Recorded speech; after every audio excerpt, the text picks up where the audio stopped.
안녕하세요, 구독자 여러분. 소수문키입니다. 여기 또 기다리셨던 구독자분들 진짜 많으실 텐데요. 어렵게 오셨습니다. 저희 채널에 처음으로 모셨습니다. 세스리 투자자문의 박세익 대표님 모시고 얘기 나눠보겠습니다. 반갑습니다. 안녕하세요. 네. 안녕하세요. 너무 오랜만이 아니라 너무 늦게 출연해서 죄송합니다. 아닙니다. 이렇게 나와주셔서 너무너무 영광이고요. 네. 일단 먼저 또 시점이 또 그래도 공교롭게도 중요한 시점에 와주신 것 같아요. 일단 상반기도 마무리 돼가는 시점인 것 같고 이제 하반기 시작되고 있는데 대표님이 보신 상반기 글로벌 금융시장 한번 말씀해 주시면 좋겠고, 또 대표님이 그래도 꾸준히 전망을 해주시고 계시잖아요. 네. 생각과 비슷하게 흘러갔는지 가장 궁금합니다. 아무래도 뭐 시장 전망을 항상 하고 포트폴리오를 짜기 때문에 저희 같은 경우에는 시장 전망을 되게 많이 합니다. 그리고 다른 운영사업보다도 시장 전망을 좀 많이 하는 이유가, 우리가 주식 투자로 돈을 버는 거는 시장이 돈을 벌게 해주는 거거든요. 네, 맞습니다. 네. 뭐 부동산 아무리 잘한다고 한들 부동산 시장이 강세장으로 돌아서야 되는 거고, 그죠? 네. 그래서 항상 시장이 강세장일 때, 우리가 바람 불 때 연날린다는 표현처럼 시장 전망이 중요하다고 생각하고요. 경제 전망은 근데 별로 하지 않습니다. 보통은 시장 전망을 경제가 어떻게 될 거니까 시장이 어떻게 될 거다, 이런 식으로 많이 하시잖아요. 네네네. 근데 자세히 생각해 보시면 2020년 코로나 때 경제 박살났었죠. 네. 뭐 2009년도도 마찬가지였고요. 경제가 박살났는데 이상하게 자산 가격은 급등을 합니다. 맞습니다. 특히나 주식시장이. 네네. 그런 원리로 어떻게 보면 참 많은 분들이 주식시장 전망을 우리나라뿐만 아니라 미국 여러 가지 기관에서 전망이 다 틀렸다라고 작년에 쇼츠에서 보여주셨잖아요. 네네네, 맞습니다. 보셨군요. 네네네. 하나도 맞춘 기간이 없었다. 하나도 맞춘 기간이 맞습니다. 없었고, 네. 뭐 BMO 정도가 4,300 제일 높았었고, 근데 작년 연말 주가를 했을 때 뭐 4,000, 4,200, 3,800 이랬었는데, 그런 미국의 소위 말하는 모간 스탠리라든지 골드만삭스라든지 뱅크 오브 아메리카, JP 모간이 왜 그렇게 많이 틀리냐면요, 경제 전망을 바탕으로 시장을 예측해서 그렇거든요. 그래서 앞으로 우리 소수문기 구독자 여러분들께서는 경제가 어떻게 될 거니까 시장이 어떻게 될 거야, 이거는 좀 앞으로 안 믿으셨으면 좋겠어요. 약간 분리해서 생각해야 된다, 이렇게 보시는 건가요? 네네. 자, 예를 들면요, 작년에 독일이 마이너스 성장했거든요. 지금 유럽의 성장이 되게 안 좋아요. 안 좋은데 주가는 계속 신고가 나고 있잖아요. 네, 맞습니다. 그렇잖아요. 그래서 코로나 때도 그랬고, 뭐 23년 작년에 반도체가 완전히 불황이었죠. 근데 반도체는 작년에 삼성전자가 42% 올랐잖아요. 맞습니다. 하이닉스 85% 올랐고. 그래서 우리가 주식시장을 경제의 리딩 인디케이터라고 더 얘기하잖아요. 그게 리딩 인디케이터인데 전 경제를 너무 전망을 하면서 주식시장을 한다라는 게 조금 어렵고요. 그 수많은 석박사들이 모여있는 페드가 경제 전망 틀렸잖아요. 페드도. 사실. 네, 맞습니다. 그래서 앞으로 주식 투자하실 때 경제 전망을 바탕으로 하는 건 아니다. 이걸 먼저 우선으로 말씀드리고요. 두 번째는 결국은 비가 오면 우산 장수가 돈을 벌고 맑은 날에는 아이스크림 장수가 돈을 번다는 이 얘기처럼, 우리가 지금과 같은 상황에서는 어떤 기업이 돈을 버는가, 거기에 초점을 맞추시는 게 좋고요. 예를 들면 미국의 많은 사람들이 불닭볶음면을 먹기 시작했었잖아요. 그죠? 그런 걸 보면서 지금 환율에 대해서도 어제도 환율 방송을 해주셨잖아요. 자, 그러면 1,400원이라는 이런 환율은 위기 때 와야 되는 환율이잖아요. 그렇죠, 사실. 위기 때 와야 되는데 위기가 아닌데 지금 환율이 1,380원, 90원 해주고 있으니까 현대자동차의 작년 사업 보고서에 보면 올해 예상 환율이 1,260원이에요. 1,260원인데 10원당 거의 뭐 몇백억씩 더 돈을 벌거든요. 근데 지금 1,360원도 아니고 1,380원에서 왔다 갔다 해주니까. 그럼 얼마나 더 버는 걸까요? 그러니까요. 그래서 우리가 일기예보에 여름이 7, 8월 달이 더울 겁니다 했는데 6월 달부터 더우면서 아이스크림 장사가 막 잘 팔리는 거죠. 그런 개념처럼 우리가 너무 경제 전망을 하지 말고 지금 경제는 어떤 상황이고 이런 경제 상황에서는 어떤 기업이 돈을 버는가에 좀 더 초점을 맞추는 게 맞다. 그렇게 보시고, 그럼에도 불구하고 저 같은 경우에는 주식 투자를 할 때 탑다운 방식으로 하거든요. 왜냐하면 우리나라는 미국하고 다른 시장 맞아요. 그래서 요즘 뭐 미국 시장으로도 많이 가시긴 한데 네. 우리나라 시장만의 특성을 좀 잘 이해를 하고 있으면 우리나라에서도 돈 벌기 좋습니다. 특히나 우리나라는 세금 없잖아요. 네네, 그렇죠. 네, 세금이 없다라는 거는 엄청난 혜택이거든요. 음. 그래서 탑다운으로 보면 2004, 5, 6, 7 이때는 중국의 인프라 사이클이었고 네. 그때 미국 시장 안 좋았어요. 맞습니다. 네, 네네네. 그때 그때는 미국 주식으로 돈 못 버는 맞습니다. 시대였고요. 네네. 그래서 저희 업계에 돈은 몇백억 버신 분들은 다 중국 인프라 관련주로 돈을 음. 버셨고요. 그리고 자세히 보시면 2013, 14, 15, 16 요때도 중국 소비 사이클이었어요. 네. 지금은 불닭볶음면이지만 그때는 오리온 초코파이. 오리온 초코파이를 가지고 중국, 러시아에서 생일 파티할 때, 네, 그죠? 네, 네, 네. 오리온 초코파이에다가 초 꽂아가지고, 우와, 우리나라 오리온 초코파이가 저렇게 인기야 하면서, 그때는 음식료의 대장주는 오리온이었어요. 네, 그런 것처럼, 네네. 뭐, 최근에도 보면 러시아, 우크라이나 전쟁 때문에 네. 방위산업 엄청 지금 주가 좋았었잖아요. 네네. 그리고 뭐 전력 설비 같은 거, 미국 정부에서 네. 미국에다가 네. 공장 지어래 하면서 그쪽에 전력 관련 업체들에 대한 수혜가 우리한테 떨어지다 보니까 올라가고. 그래서 항상 우리가 지금 이런 상황에서 어떤 기업들이 돈을 버는가 초점을 맞추면 되는데 딱 하나 제가 매크로를 왜 계속 보느냐면 네. 우리가 2008년 네. 그죠 금융위기라든지 네. 뭐 코로나 때도 한번 박살났다가 올라왔었고 그리고 닷컴 버블도 겪어봤고요. 저는 이제 IMF 때도 있었기 때문에 그런 지수 자체가 한 50% 빠지는 이런 장은 도망 나와야 되거든요. 그래서 이제 매크로를 자꾸 체크를 하는 거죠. 그 정도 이제 말 그대로 리스크 관리 차원에서의 그러니까요. 어떤 최악의 경우인가만 보고요. 왜 최악의 경우인가를 봐야 되냐면 최악의 경우인 경우에는 우산 장수든 아이스크림 그렇죠. 장수든 다 팔아야 돼요. 그렇죠, 그렇죠. 왜냐하면 이 마켓 자체가 무너지면서 네. 뭐 성장주, 가치주, 자산주, 그렇죠. 배당주 할 것 없이 다 무너지니까 네. 네, 그럴까봐 체크를 하는 건데 그런 가능성에 대해서 사실 재작년 연말에 22년 10월 달에 내년 상반기에 작살난다. 네. 이런 얘기가 많았잖아요. 네, 맞죠. 그게 많았는데 그렇게 시장이 박살나려면요. 반드시 동행되는 지표가 있어요. 그 지표가 뭐냐면 실업률이 급등을 해야 되죠. 네. 근데 재작년 말부터 올해 보면 미국의 실업률이 뭐 3.5, 3.7 네, 이러고 있었잖아요. 맞습니다. 네. 이게 뭐야? 완전 고용 상태였으니까. 그리고 아니 일자리를 구하려는 사람이 100이면 네. 일자리는 200개였어요. 네, 네, 그죠? 2배, 네, 맞습니다. 그게 졸트 보고서라고 네, 네. 소개 많이 해주셨는데 네, 네. 아니 그런 상황에서 무슨 위기가 와요. 그렇기 때문에 우리가 최악의 상황 그걸 갖다가 보통 이제 세 가지 약세장이 있어요. 그 약세장의 첫 번째가 우리가 뭐 소위 말하는 경기 사이클에 의해서 오는 다운턴에 걸렸을 때 오는 약세장. 네. 근데 이 약세장은 경기 다운턴에서 오는 약세장은요 네. 별로 안 빠져요. 생각보다 안 빠져요. 마이너스 한 15% 정도밖에 안 빠져요. 그런데 이벤트 드리븐 약세장에 대해서 네. 코로나 때라든지 아니면 1987년 블랙만데이 때라든지 어떤 이벤트가 촉발한 약세장은 강하게 빠르게 빠지다가 또 빠르게 회복을 해요. 예, 그게 평균 한 35% 빠졌다가 35% 회복합니다. 그런데 요 약세장도 사실 무서운 약세장은 아니에요. 왜냐하면 이번에 코로나에서 경험해 보셨지만 네. 이벤트에 의한 약세장이다 보니까 빠졌다가 바로 회복했어요. 맞아요. 네. 3월 달에 급락했다가 4, 5월 달에 전국점 다 회복했잖아요. 네. 그냥 가만히 있으면 되는 장이에요. 맞아요. 네. 그런데 닷컴 버블이 무너졌을 때라든지 2008년 금융위기는 지수 자체가 50% 빠지기 때문에 종목은 70% 빠져요. 2008년도에 애플 같은 거 70%, 아마존 78%씩 네. 빠지거든요. 네. 그래서 그런 베어마켓인가만 우리가 체크를 하면 되는데 그걸 체크하는 방법이 미국의 실업률이 급등을 하는가 4.5%를 치고 올라가는가 4.5%? 네. 네. 네, 그걸 보셔야 네. 되고 두 번째는 하일드 스프레드가 급등을 하는가인데 지난번에도 이 하일드 스프레드라는 게 하일드 말 그대로 아주 우량 회사채가 아니라 약간 애매한 거. 네. 그 카니발 크루즈가 어제 실적이 발표가 됐었는데 카니발 크루즈가 더블 B 마이너스, 더블 B급이에요. 하일드 네, 채권이에요. 네. 왜냐하면 망할 수도 있기 때문에. 그렇죠. 위험한, 상대적으로 네, 위험한. 상대적으로 네. 위험하고 네. 부채가 많아요. 네, 그런 기업들이 망할 가능성이 높아지는 게 하일드 스프레드가 확 올라가는 거예요. 위험 신호가 발생하는 네. 거죠. 네네. 근데 하일드 스프레드도 계속 떨어지고 있었거든요. 맞아요. 지금도 그렇죠? 안정적으로 네, 보고 굉장히 있습니다. 안정적이에요. 네, 네, 네.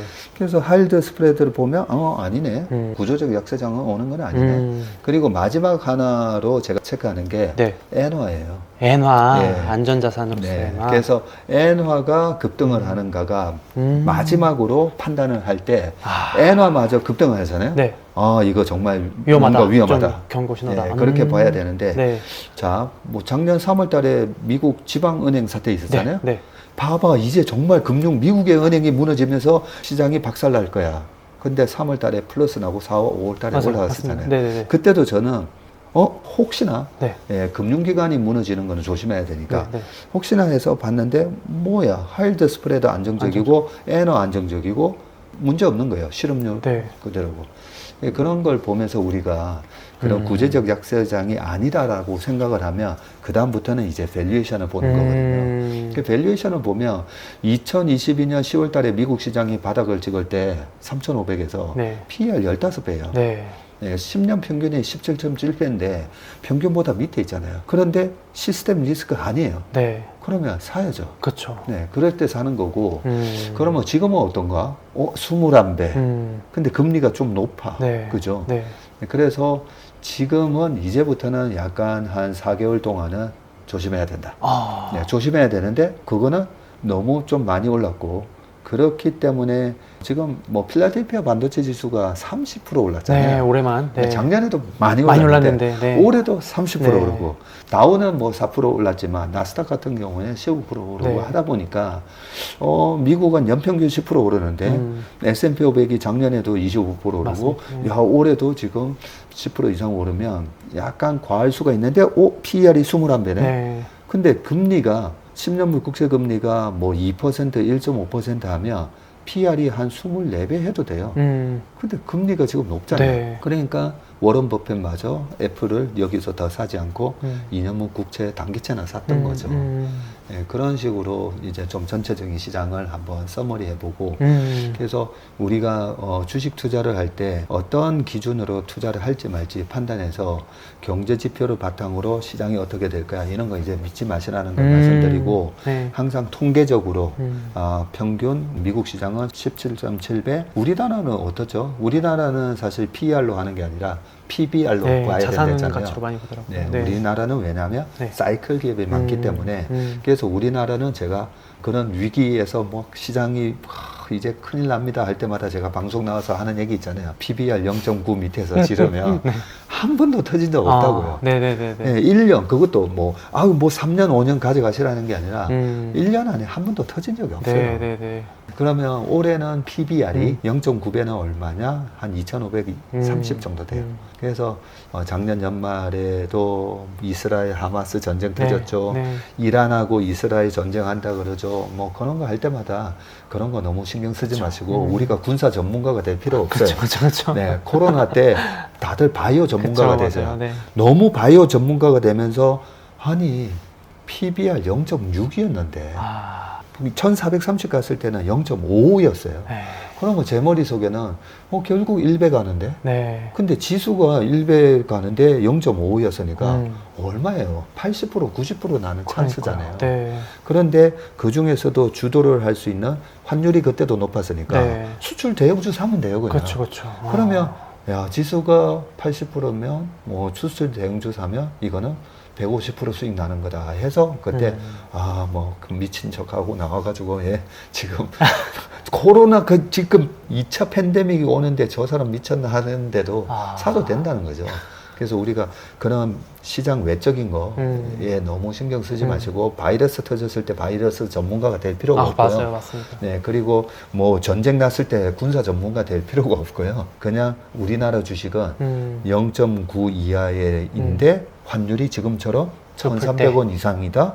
그러면 그냥 수출 대형주. 그런데 여기서도 수출 대형주인데 우리나라 기업 중에 삼성전자, 하이닉스, LG 엔솔 뭐 쭉 있잖아요. 네. 그 중에서 네. 우리나라만 만들 수 있는 거. 이 기업만 만들 수 있는 거. 아니면 이 기업하고 글로벌하게 조기업 딱 2개만 만들 수 있는 거. 네. 그런 희소성 중심으로 우선으로 사는 거예요. 희소성 우선으로. 네. 그러면 글로벌하게는 뭐 최근에 AI 모멘텀 때문에 GPU, 네. 뭐 엔비디아가 92%니까 점유율이, 엔비디아부터 네. 예, 사는 거고요. 네. 희소성으로 HBM은 또 하이닉스밖에 못 만드네 해서 하이닉스. 근데 하이닉스는 HBM을 왜 저렇게 잘 만들지? 아, 뭐 한미 반도체에 무슨 장비니 걔밖에 못한대. 그게 희소한 것부터 사는 거예요. 그래서 제가 그런 얘기 말씀 많이 드렸잖아요. 22년 연말에 자 이제부터 명품 기업을 사야 되는데 그 명품 기업의 기준이 방금 말씀드렸던 희소하게 대체 불가한 제품을 만드는 회사. 그래서 이렇게 바겐세일을 해줄 때 주식을 바겐세일을 해줄 때 희소한 제품을 만드는 이런 우량 기업을 사는 거지. 백화점 문 쫙 열렸는데 블랙 프라이데이 때 막 달려가는데 두루마리 휴지 잡으면 안 된다는 거죠. 그렇죠. 네. 네, 두루마리 휴지가 아니라 그날 딱 5개만 파는 거 그런 거 들고 나와야 된다는 그렇죠. 거죠. 그렇죠. 네. 아, 확 이해가 됩니다. 네, 그런 식으로 지금은 그런 우량한 기업들이 거의 다 이제 주가를 거의 다 회복을 했는데 네. 이 국면별로 지금은 뭐 킹달러에다가 네. 아직까지 고금리다 보니까 킹달러인데 고금리면 소비가 살아날까요? 안 살아나잖아요. 네. 네. 그리고 사실은 기업의 투자도 우리가 GDP에서 보면 Y에 해당되는 게 정부 지출, 기업의 투자, 그 다음에 개인 소비, 순수출이잖아요. 네. 그러면 페드가 금리를 왜 올렸죠? 물가를 잡기 위해서 네. 기업 보고도 투자하지 마. 네. 그리고 개인 보고도 소비 좀 소비하지 하지 마. 마. 네. 그래서 물가를 잡으려고 한 거잖아요. 네네네. 그래서 소비를 위축시켜 놨는데 돈 버는 기업은 뭔가 했더니 정부가 네. 러시아 우크라이나 전쟁 때문에 폴란드, 체코, 루마니아 어쩔 수 없이 국방비 써가지고라도 무기 사야 되잖아요. 네. 왜냐하면 자기네 나라도 전쟁 날 줄 모를 수가 네. 있으니까 네. 네. 어쩔 수 없이 돈을 썼어요. 이렇게 고금리에도 불구하고 돈을 쓸 수밖에 없었던 게 바로 방위산업이었던 거고요. 네. 근데 우리 이 고금리 속에서 갑자기 킹달러가 되다 보니까 네. 달러로 돈을 버는 미국 사람들 입장에서는 네. 별로 고물가를 못 느끼는 거죠. 그렇죠. 미국 사람들이 우리나라 와서 지금 오늘도 점심 먹는데 네. 냉면을 먹는데 11,000원이더라고요. 11,000원인데 많이 올랐네요. 아니 10달러가 안 되는 거잖아요. 아, 그렇죠. 달러 기준으로는 그러네요. 네. 8달러도 안 돼요, 솔직히. 미국에서 그 11,000원이면 그러면 세금도 없잖아요. 우리나라는 부가가치세가 다 포함되어 있고 팁이 없잖아요. 네. 미국 사람들 입장에서는 야, 이거 뭐 거의 5달러나 마찬가지네. 그러니까 미국 개인 소비는 살아날 수 있었다는 거죠. 네. 그러면서 뭘 먹나 봤더니 라면도 먹고 뭐 이래저래 했던 거죠. 지금까지의 시장 현황은 네, 이렇다라고 생각합니다. 아, 알겠습니다. 또 중간중간에 팁까지 주셨는데요. 제가 사실 들으면서 좀 추가로 궁금증이 생겼던 부분이 이겁니다. 네. 일단 대표님께서 딱 그 날씨 체크하는 목적으로 위기 체크하기 위해서 보는 몇 안 되는 그 지표들이 있는데 네. 그 중에 한 가지가 또 고용이라고 해주셨어요. 지금 또 마침 여태까지는 괜찮았던 미국의 그 고용이 약간은 둔화되고 있고 실업률도 스멀스멀 약간 오를 수 있다라는 신호는 조금 보일랑말랑하고 있는 부분이 있잖아요. 네. 그래서 이제 하반기에 여전히 또 밀렸던 충격이 올 수도 있는 거 아니냐, 혹은 그 과거 사이클처럼 금리 인하를 동반한 어떤 충격이 일시적으로 올 수 있는 거 아니냐, 이런 우려도 좀 있는 것 같은데 이것도 혹시 대표님 전망이 있을지 궁금합니다. 네. 되게 좋은 질문이신데요. 네. 계속 작년에도 그랬고 재작년에도 그랬고 네. 이제 드디어 정말 하드 랜딩이 온다 했잖아요. 네. 그냥 랜딩이 아니라 하드 랜딩이 온다 이런 얘기를 많이 했고 사실 소프트 랜딩이면 뭐 실업률이 네. 뭐 6% 가지도 않을 거예요. 네. 그래서 우리는 지금 항상 이 하드 랜딩이 올 가능성에 대해서 늘 긴장하고 있어야 되거든요. 자, 그러면 하드 랜딩이 오면서 실업률이 진짜 5% 6%가 될 수 있는 상황인가에 대해서 네. 말씀을 드리면 네. 자, 우리가 그 하드 랜딩이 왔었던 때를 한번 되돌아보자고요. 네. 자, 2008년도에 미국의 S&P 500이나 지수가 50% 이상 빠졌을 때 말 그대로 글로벌 금융 위기였는데 그 전에 어떤 게 있었냐면 주택가격 거품이 있었잖아요. 네. 근데 이 거품은 뭐냐면 실수요자가 사면 거품이 아니에요. 거품은 가수요잖아요. 가수요가 발생을 하느냐를 보면 되거든요. 그런데 그때 빅숏 영화에도 나오지만 뭐 죽은 사람한테도 집을 네. 팔았다고 네, 하잖아요. 네, 네. 그리고 불법 이민자들. 네. 네, 그런 사람들 집을 사서 그 80%의 모기지의 금리를 감당할 수 없는 사람들 보고도 괜찮아 사. 왜냐면 네. 집값 올라갈 거니까 네. 그냥 사도 돼. 네. 이런 거죠. 그게 주식으로 따지면 신용투자나 똑같은 거예요. B2. 네. B2. 네. 아, 내 돈은 1억인데 3억을 빌려서 4억으로 지르는데 떨어지면 어떡하나? 괜찮아. 오를 거야. 올라갈 거니까 4억 사면 6억 될 거야 했는데 그 4억이 3억만 돼도 내 돈 1억 날리는 거잖아요. 그쵸. 네. 네, 그런 상황이었던 거죠. 집을. 그래서 주택가격 거품이 빵 터지니까 박살 났었던 거잖아요. 그래서 우리가 하드랜딩이 오느냐는 네. 그 전에 그런 엄청난 가수요가 있었는지를 그걸 봐야 돼요. 자, 그리고 닷컴법을 깨지는 경우도 네. 많이 얘기를 하잖아요. 네. 코로나 때 빵 기업들 주가 올랐을 때도 너무 닷컴법을 하고 비슷해 뭐 이런 얘기가 있었고, 이번에도 엔비디아 이렇게 올라오면서 또 닷컴하고 비교를 하면서 얘기를 하시는데, 어떤 한 종목의 가격이 너무 비싸져서 거품은 있을 수가 있는데 시장이 망가지는 걸 언제나 조심해야 되죠. 시장이. 네. 네. 그러면 닷컴 버블 때는 그 전에 어떤 가수요가 있었나 네. 생각해 보면 엔비디아가 99년 1월 달에 설립이 됐어요. 그리고 아마존 같은 경우에도 97년인가 뭐 이때 상장이 되는데, 아마존을 예를 들면요, 그때만 하더라도 중고책 뭐 팔고 하는 그쵸. 건데 네. 실적 하나도 안 나요. 넷플릭스도 그때도 있었지만 실적 하나도 안 납니다. 소위 말해서 한 3년 전에 그 캐시 우드가 샀던 포트폴리오 리스트를 제가 딱 보고 참 용감하다. 네.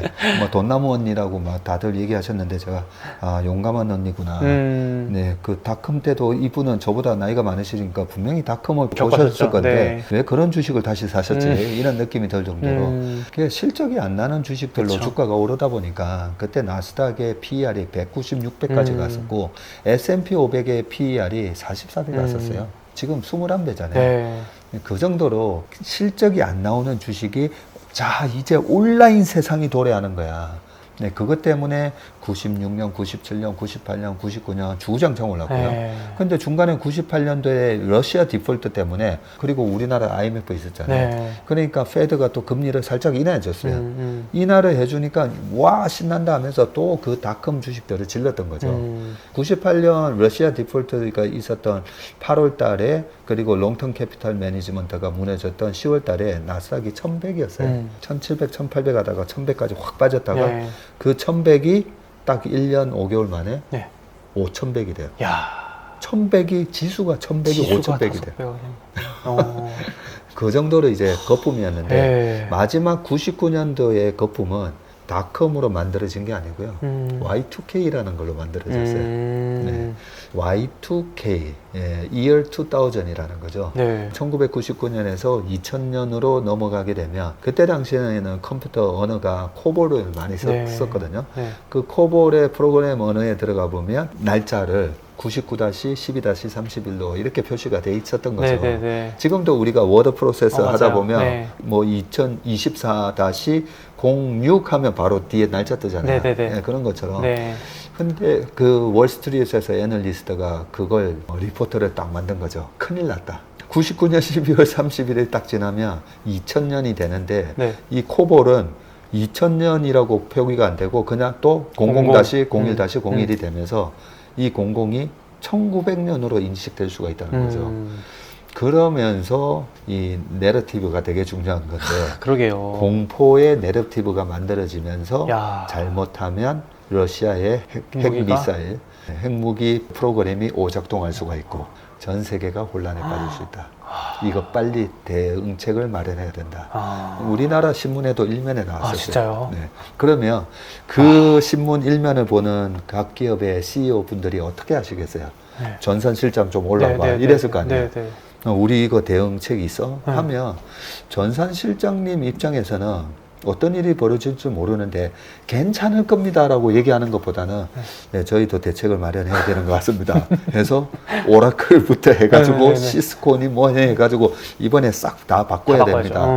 근데 어떻게 될지 모르니까 바꿔야 될 거예요. 그렇죠. 네. 그냥 안 해도 되는 거를 했구나. 안 해도 되는 투자를. IT 과잉 투자가 있었어요. 그 안 해도 되는 IT 과잉 투자랑 뭐 이런 게 겹치면서 그때 당시에 시스코가 마이크로소프트 시총을 넘어서. 돌파하면서 네. 한 3개월 정도 네. 시총 1등이 됐던 거죠. 그런 과잉 투자가 많았는지가 그 다음에 하드랜딩에 반드시 필요 충분 조건이라는 거죠. 그걸 저는 어떻게 표현을 하냐면 우리가 보니까 운동 잘하시게 생겼는데 저 운동 좋아합니다. 네, 수영 네, 좋아하세요? 네, 네, 네. 네. 수영도 보면 네. 우리가 뭐 스노클링하고 스쿠버 다이빙 있는데 그 일반적으로 사람이 한 3m 밑으로 잠수하기가 힘들어요. 그렇죠. 잘 못합니다. 네. 일반인들은. 근데 3m 밑으로 잠수하기 쉬운 방법은 3m 위에서 뛰어내리면 돼요. 네. 다이빙대 더 위에서 높이, 뛰어내리면 네, 네. 더 높이 가면 갈수록 더 밑으로 푹 잠기잖아요. 네네네. 그래서 그게 하드랜딩이 오는 조건은 그 조건으로 보시면 돼요. 그 전에 지나친 거품이 있었는가. 거품이 크면 갈수록 이게 떨어질 때 세게 떨어져요. 그리고 반대로 코로나 같은 상황 있잖아요. 코로나 같은 상황은 코로나로 지나치게 사람들이 두려워하면서 주가가 너무 밀렸잖아요. 네. 그럴 때는 저는 우리가 이제 새총 같은 거 생각하시면 돼요. 네. 고무줄을 잡아 당기면 팡 하면서 여기서 딱 멈추는 게 아니라 여기가 적정 주가인데 여기서 멈추는 게 아니라 많이 당겼잖아요. 공포에 의해서 주가를 너무 밑으로 당겨 놓으면 위로 치솟는 힘도 강해져요. 네, 왜 그런지는 모르겠지만 뉴턴의 제3법칙에 작용 반작용이라고 있잖아요. 네. 그래서 저는 주식도 다 물리학의 법칙이 다 적용된다고 보는데 그래서 코로나 때 적정 주가 수준이 2200인데 1400을 갔으니까 800포인트나 억지로 당겼잖아요. 그렇죠. 그래서 저는 800포인트를 다시 더 더해주면 위로. 그래서 3000포인트 간다라고 막 네, 얘기했던 네, 거예요. 네, 네. 네, 그런 것처럼 우리가 하드랜딩이 경기 침체 가능성에 대해서 앞으로 평생 우리가 주식을 하면서 고민하셔야 되는데 경기 침체의 가능성 아니면 어떤 산업의 하드랜딩의 여부는 과잉 투자예요. 자, 그래서 2009년, 10년에도 그때도 주식 투자로 돈을 벌 수 있는 기회이긴 했었지만 네. 그때도 제가 그 전에 과잉 투자가 이루어졌던 산업이 뭔가를 보면 태양광이었거든요.